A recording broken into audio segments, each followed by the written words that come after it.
Feather light work. Asking, answering, accepting, honoring all we are. Earth to star.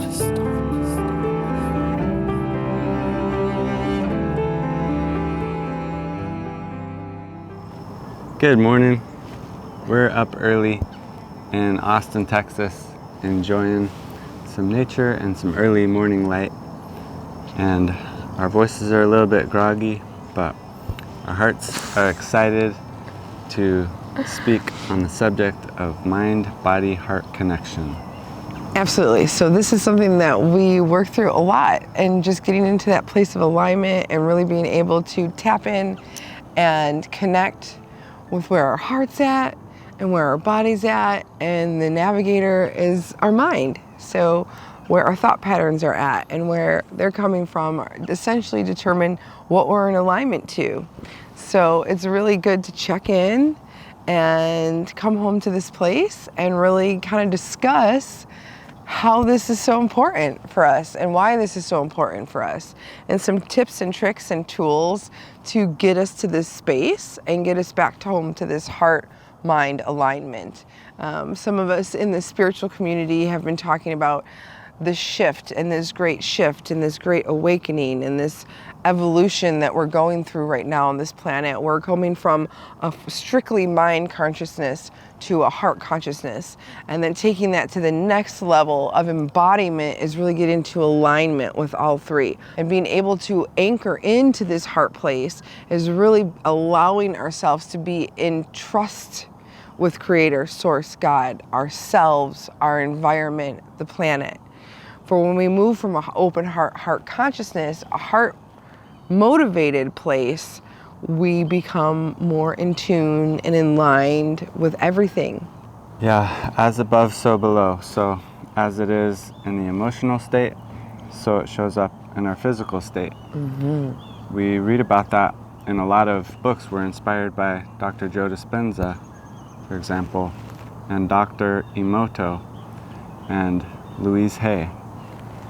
And just briefly, I'd like to speak on each of these sources of inspiration, because there's just a wealth of information there to highlight that point of mind, body, heart connection. Mind, body, heart, soul, spirit connection. There's a self-care practice that begins wherever we want to begin, that affects all of who we are, all of who we with a capital W are. Dr. Masaru Emoto wrote a book called The Hidden Messages in Water. And in that book, he described his studies of water exposed to different emotional frequencies, different human conditions, human vibrations. Like, for example, a water vessel, a water container that held the word love on it. Something so subtle as that affected the formation of water as it was exposed to cold air and became a snowflake, for example.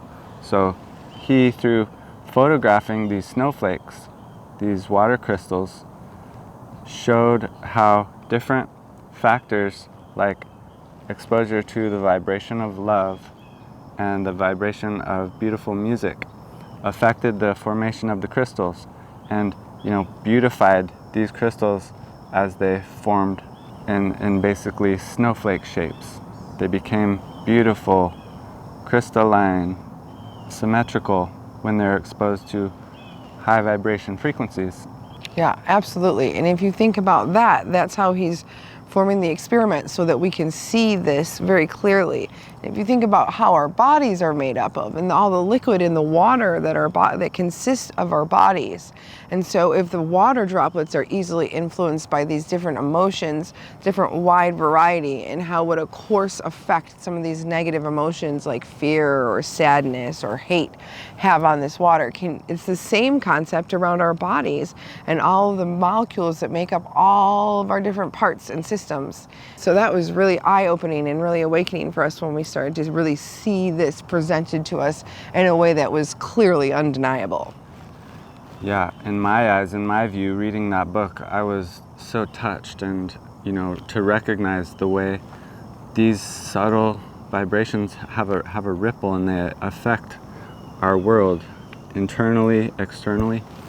Louise Hay similarly wrote on the subject of interconnection, and she focused on the subject of our emotional state affecting our physical state, mostly our mind state too, affecting our physical state. And her examples had a lot to do with negative beliefs or limiting thoughts shaping up in our body and creating physical ailments because of dysregulation in our mental and emotional states. So her strategy for maintaining physical wellness was to check in with our emotions and straighten that up for the sake of feeling healthy and well in our bodies. Yeah, I really appreciate that work. I also resonate with Dr. Joe Dispenza, and you can find similar studies and similar research in most of his books, but his primary that I really relate to is becoming supernatural. And in this tale, you start with the protagonist, Anna, who is dealing with really big physical dis-ease or deregulation within her system, and how she's gone through so many traumatic situations, and she gets a hold of the same information and chooses to change the track of her life by changing the track of her thoughts. And changing the track of her thoughts gets her into an aligned headspace with what she truly desires, which is happiness and peace. And by getting into that state of aligned thoughts, it's then effortless for her body to follow in line with aligned actions. So it's really a beautiful tale, and it lays out from start to finish exactly how possible this really is. He takes the time to get into more of the science and how this works in regulating the mind and new pathways, and some of the science to really kind of back this up, and so that we can believe this even more. So knowing this isn't really enough. We have to really believe that we're capable of doing this, because the level of disbelief will actually be a hindrance on what we're able and capable of doing. Yeah, faith is a healer because it is a surrender to the divine order of things. If we're resistant of that pattern and we're in disbelief of it, we're in our way, we're creating disarray, we're creating dis-ease by standing in the way of that. The natural way, the divine pattern is made for our flourishing. Sometimes it can be a little tricky though. We all understand the human experience, and we all understand these negative moments that can come in, or traumatic situations, and we want to take the moment to acknowledge your courage and your strength and your bravery moving through these stressful moments. And my tip or trick to get through this stuff in my own world, which is very real for me too, is leaning into self-care. Being able to recognize that I'm not in a good place and seeing that I'm not feeling my best. I'm feeling overstimulated or irritated or just not my best, not happy. And just acknowledging that is such a beautiful thing, because so often we just try to ignore that, or we're angry about it, or we're in disbelief about it. But just welcoming the fact that this is a real thing that we're experiencing and illuminating this within our experience helps us then to move forward. It's almost like acknowledging that there is a problem instead of just completely ignoring the problem. So at that point, we can then maybe lean into some of our tools, thought shifting or self-care ritual and routine. Or sometimes we get to the point where we don't really even want to go there. So there's a way that we can handle this as well. And we can acknowledge, I see that there's an issue. I see that it's something that I will ultimately deal with, but right now I'm acknowledging its existence and I'm just letting it go for right now. I'm not ready to navigate that. That is so much more potent with medicine than just completely ignoring If we're just going to completely ignore and not acknowledge that we're going through something, it's almost like an abandonment of self. We're kind of not even acknowledging the cues from our heart and our body that there's an issue. But we may understand and understand that there is an issue, but it may not feel good for us to move through it at that moment, to be navigating that. So my invitation here is to just acknowledge, I see you, I honor you, and I'm not really ready to move through this right now, but I know that you're there, and I will get to that. And then moving through and leaning into some self-care, whether it's yoga, even something as simple as a pedicure or a massage or self-massage. One of my favorites is accessing reflexology points on our feet with a good foot massage, or exchanging a good foot massage with a partner or a really close friend. I know Cabe has some really great self-care rituals that have really gotten him through some rough times. Did you want to share? Sure. Yeah, and self-care is what it's all about. We wish for our health and well-being in body, heart, mind, soul, and spirit. And, health begins with care. Self-care is the starting point. If everyone would just take a moment to check in, slow down, feel what we need to feel in order to heal, we will.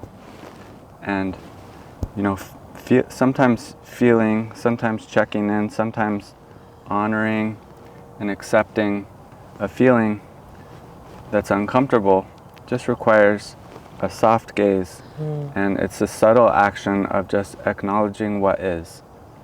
And that can be a real turning point, to just recognize, oh, I have a headache. Maybe that recognition does unlock a simple solution, like, I need to drink water, I'm dehydrated. There might be something more to it though.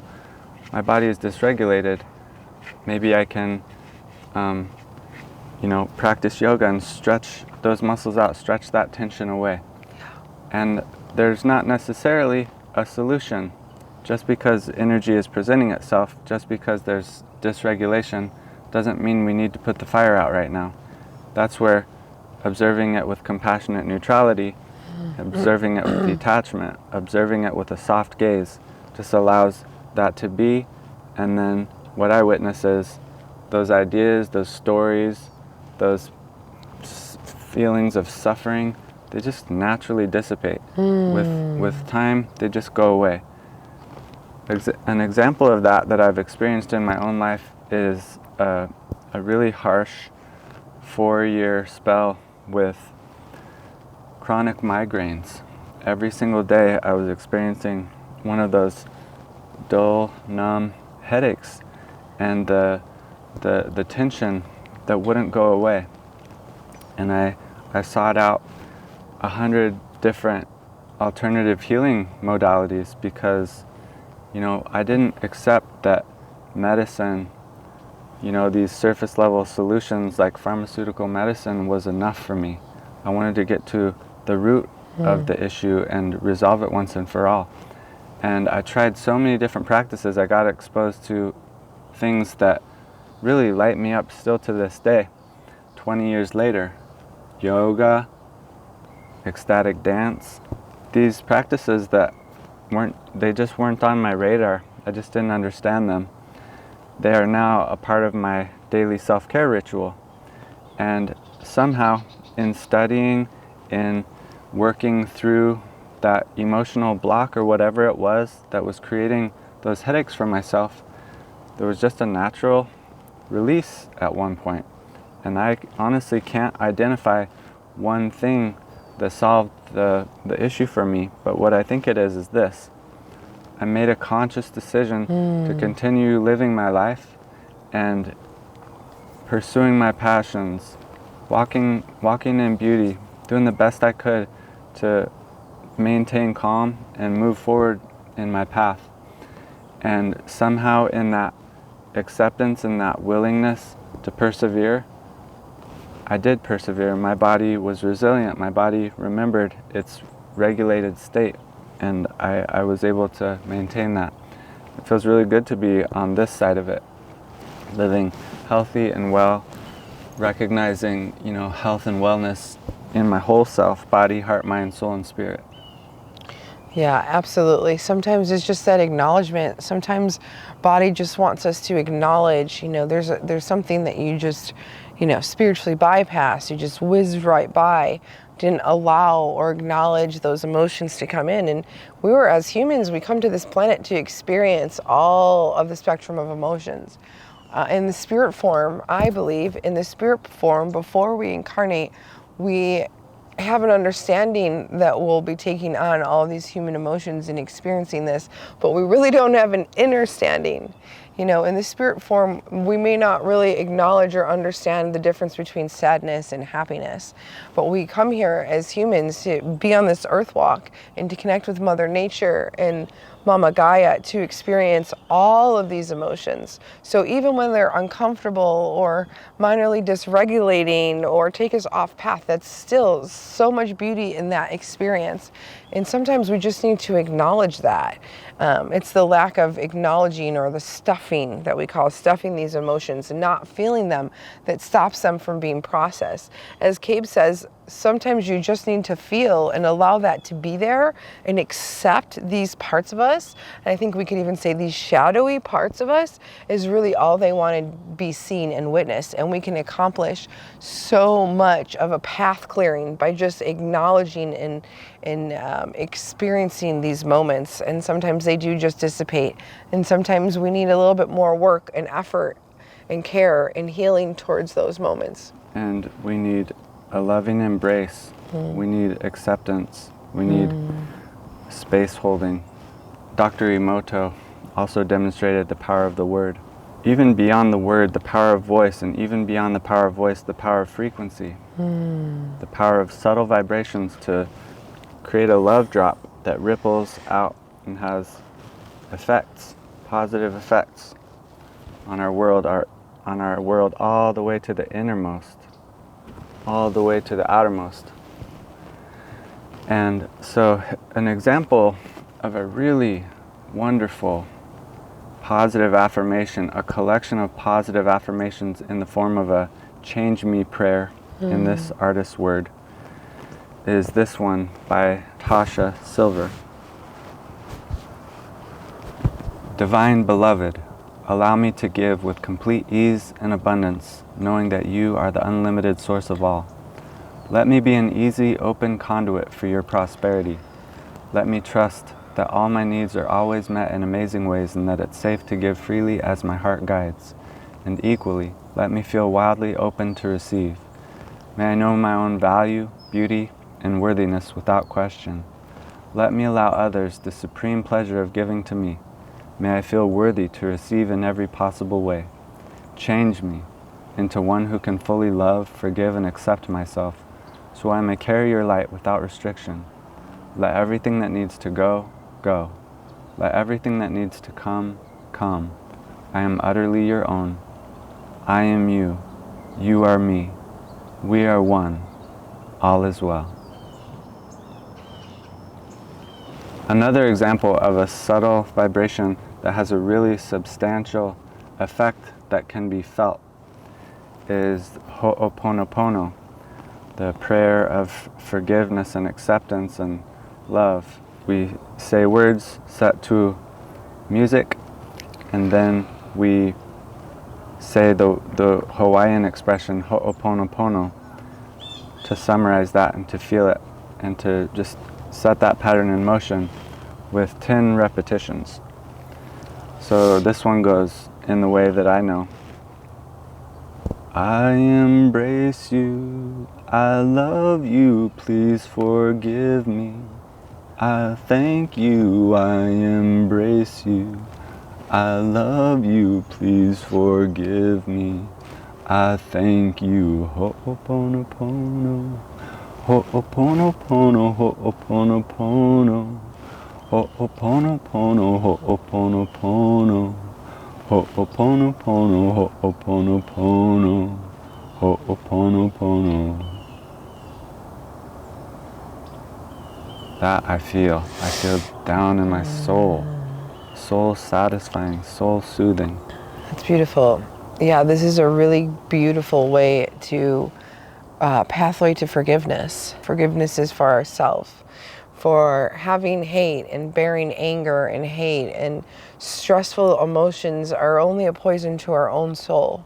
And so forgiveness is allowing the freedom and the release of these barrences that are not supporting us, that are hindering our growth, our development, our happiness. And not only is it healing ourselves from a standpoint, but it sends a ripple. It's sending a frequency or a subtle frequency out into the environment to help not only yourself but the whole world.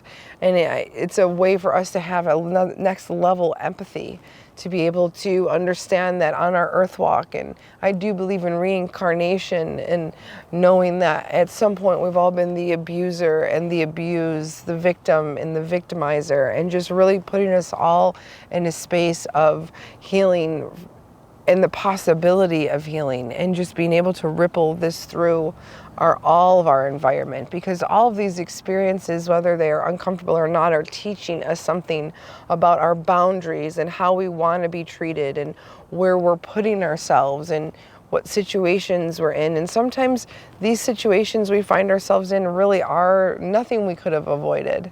But at some point, our soul decided that this was something we wanted to experience and we wanted to transmute for all of humanity.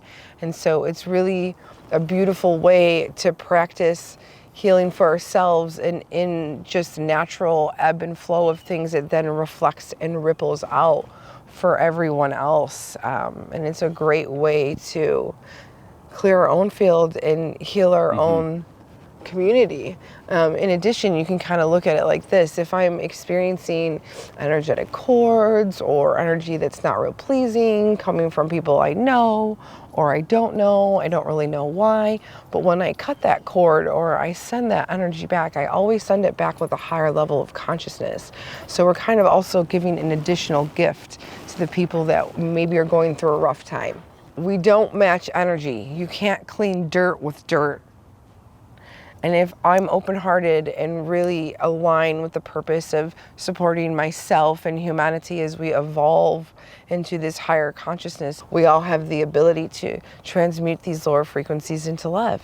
So we could use it. So we could do that.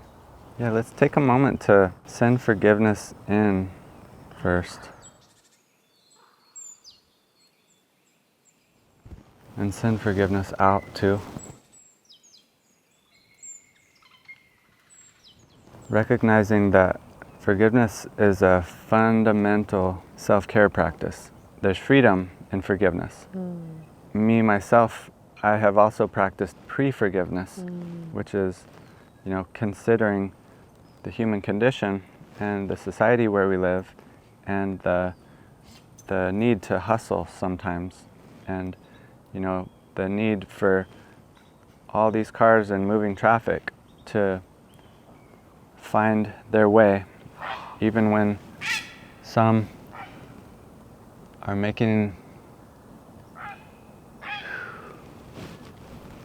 holy moment here. These great blue herons just met here in the sky. It's allowing nature to be nature. It's allowing everything to be as it is, holding space, accepting, respecting. Something similar that I practice is thought shifting.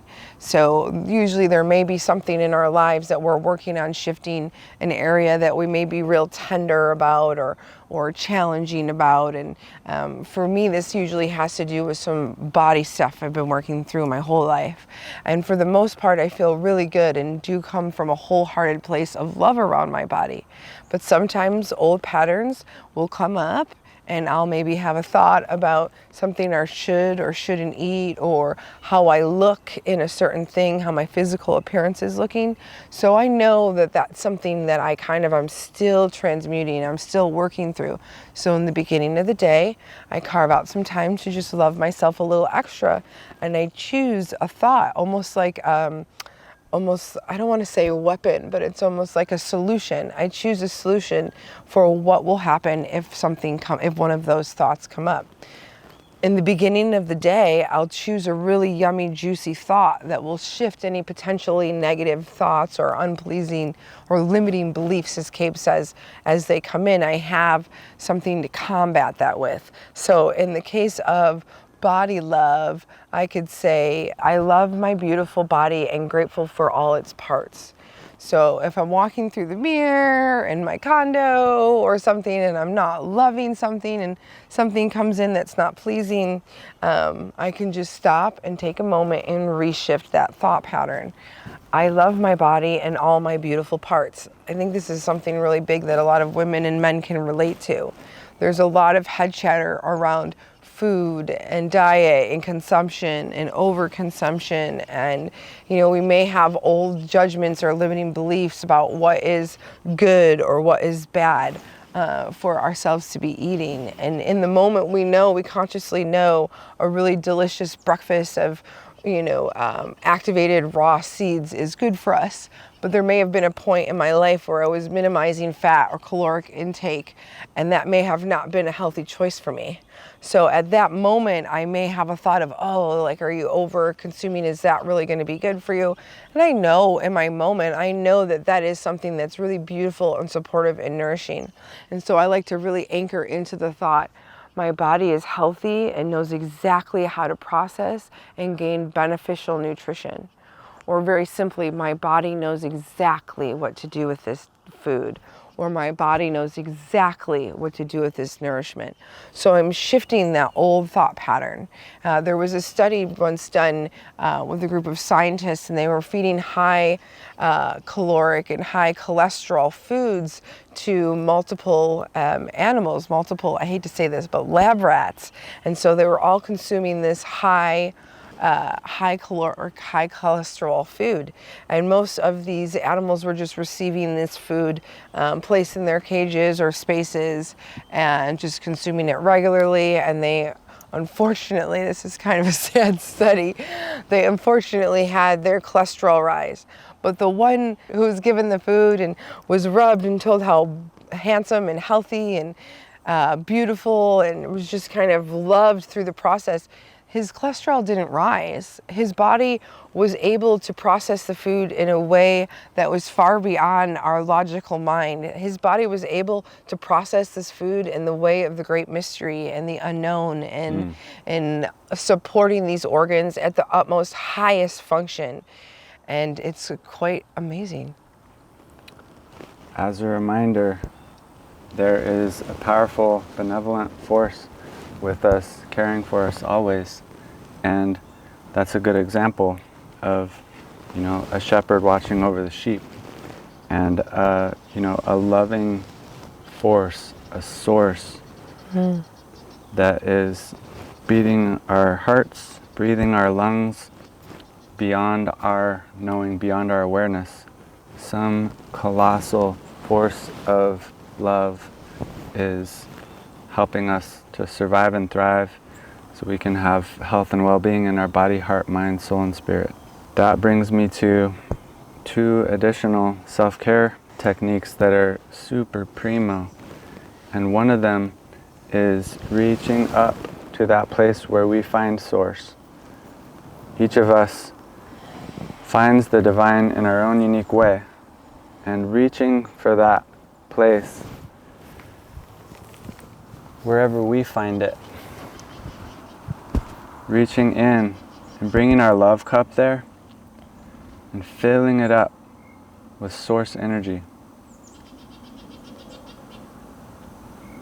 filling our love cup up with that divine spark, that pure energy, and bringing it here and drinking it up. And that can be the sustenance that gets us where we need to go in our body, heart, mind, soul, and spirit. Another one of those really wonderful tactics of self-care is blessing ourselves up. Similar. Do you know how to bless yourself up? Do you know that exists? For me, I like to create a charge. I like to feel that subtle energy in a substantial way. feel that energy moving in my palms, and I recognize my palms send vibration. Can you feel that? Mm-hmm.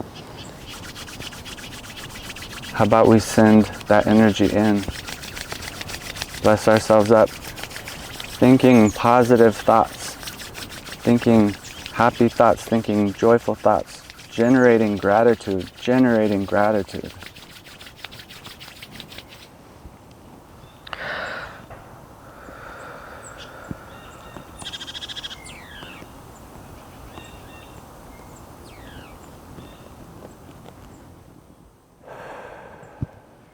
Naturally, generating gratitude is another powerful, life-sustaining activity that we can choose to lighten our load every day. And one of the ways we do that is by counting our blessings, making a list of all the little things we're grateful for, and the big ones, by writing it down, by acknowledging all these good, all this wonderful, all these blessings in our lives. That generates the gratitude. That can be creating more gratitude by focusing on what's working. Absolutely. It immediately shifts the energy. We're in the hustle, the bustle, something comes up, what are we going to do? We've been triggered, we've been activated.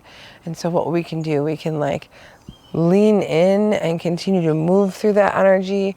We can carve out a space to experience that energy. Maybe we don't have a whole lot of time to carve out in that moment.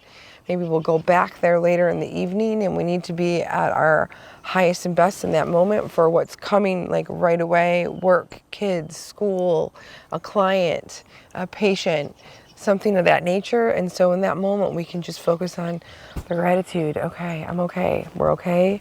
I'm grateful. And just shifting that trajectory. We're literally shifting our reality. We can continue to be uncomfortable, upset, aggressed, and be putting that out in the universe and then attracting that back into our experience. Or we can realize, whoa, that was really aggressive, but I'm not going to put that out. I'm so grateful that it didn't get worse. And then I can re-trajectorize that. I really love my car, and I really love how awesome my brakes are. And then you can shift the trajectory of your reality. Good point. It occurs to me right now that sometimes it's easier said than done. And sometimes life happens and we just wake up with a dark cloud over our heads. I can relate with that. That happens to me sometimes. Energy seems to have its own agenda and move through, it seems like, on its own pace. Sometimes it seems like there's nothing I did to deserve this. What is happening? Why does my world feel like it's crumbling? Why does it feel like the sky is falling? Am I just supposed to surrender to this and sink into the chaos? I do want to say that in these moments that Cabe's experiencing or talking about, sometimes we don't know where it comes from. I do believe that just like we believe there's a source or a benevolent flow of things that support us, I believe that our highest form of consciousness, parts of us, are wise and conscious behind our waking mind, beyond our conscious mind. And sometimes there's just things that need to become up. Sometimes things that just need to be illuminated, and they're not necessarily even triggered, but our stress cup is maxed on a subconscious level. We might not have had time to go back and heal through and feel through some stuff, and we might just be maxed out. And our highest level of consciousness, our big us that maybe we don't see, or our subconscious, if we want to use that term, is just gonna, hey man, you haven't stopped for long enough, or you've worried a little bit too much, and we're just going to need to rectify a little bit of this. There's too much going on, and it's much better I welcome those kind of moods. Well, maybe not welcome. Maybe it doesn't feel all that pleasing in the moment, but I'd much rather be grumpy than have a physical element come out. And it's interesting today, I felt like I woke up in a really beautiful emotional place, but I'm having some physical discomfort in my body. So I'm definitely going to check in with that. I'm going to lean into some self-care. But instead of going down this trajectory of, I'm oh, there's something wrong. I'm just bringing the awareness there. There's something there and we need to remedy it. So we're going to do that. And quick tip, your hips is where you store a lot of your emotion. So, and it's on the right side of my body. And the left side is often our past and the right is our future. So there might be a little uncertainty that I'm experiencing in certain places and zones, and I'm going to work on that today. Beautiful. We recognize that it's natural to experience downtime, and our bodies go through waves of, wobbles, and, just like the earth shakes, just like the wind blows hard sometimes and the thunder roars, our body speaks, and sometimes it speaks of its pain and suffering. And that's when, sometimes our attitude can be, we want to put that fire out and we want to address it and remedy it right away. Other times the remedy is in that subtle acceptance of it. But I recognize that we are sovereign beings, we, you. And so that idea means that we each have creative potential, healing potential, the ability to be our own best healer, teacher, ally, and we have gifts of carrying our own sacred medicine. For some, it might be beautiful music that lights us up, helps us feel good, helps us to have peace of mind. Even positive affirmations set to music that can put love ripples into every cell in our bodies so we feel good. Sometimes there are songs to help us do that shadow work, that deep work of addressing what hurts. And people experience their own medicine in their own ways. People carry their own inner knowing of how to navigate those sacred medicines that we hold. So I invite you to check in with yourself on what your own creative solutions are, what your own sacred medicines are, what lights you up, what brings you joy and bliss and comfort. I'm just getting excited thinking about just checking in, and even though we might have practices that we're used to working on every day, it's always interesting to see new perspective or check in with a friend and see how they do things, and there might be an extra level we can uncover, or a little nugget that really just opens up a whole new world of access to more of ourselves. Yeah, and a dear friend and mentor to me, she tells me these are ascension symptoms. And another way of looking at it is growing pains. I have some young kids, and my young son Gabriel was walking with a limp the other day. I could tell he was experiencing some growing pains. It's so cute. It was beautiful and cute, and he was powering through, but had a funny limp.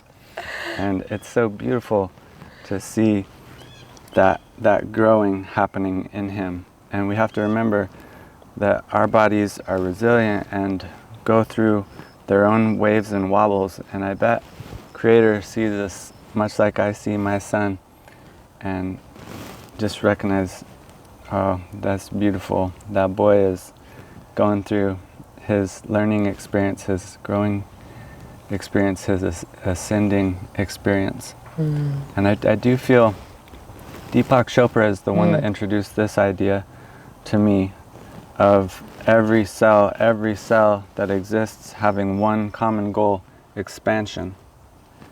And that's an interesting thought. That's an interesting thought that we all share. Every one of our cells have that one goal.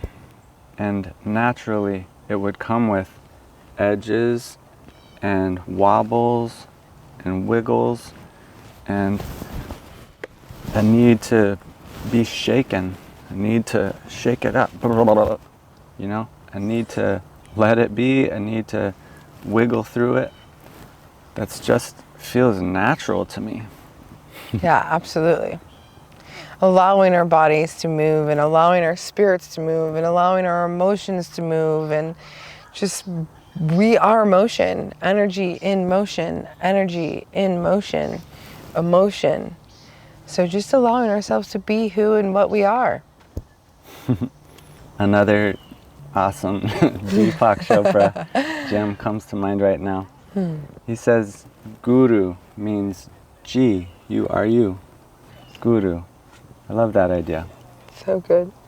Yeah, we're all, you know, we're all masters of the reality that we're walking. And, you know, this is something that I speak to my clients about pretty regularly.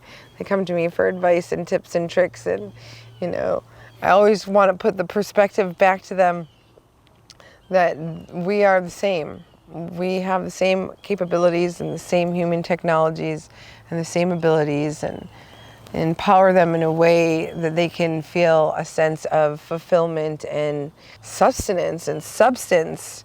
That's really it. Just reminding ourselves that, you know, we have these creators within inside us. As we notice and respect and have reverence for the flow and the source and the creator, we also have acknowledgement for if it's the same out as it is in, then we also have to take time to acknowledge that we're the sole creators in our own life and have these same abilities within us as that we see presented before us. And I think that's what really creates this balance between our environment and our body and what we cannot see, our soul and our spirit, is having the same reverence for self as we do for the environment. So with that, we wish you health and happiness. We wish you wholeness and fullness. We wish you freedom. May it be so. May it be so. May you have that freedom you desire. May you have that good health and happiness in your body, heart, mind, soul, and spirit. May we all be healthy and happy. Love you. All we are, earth to star.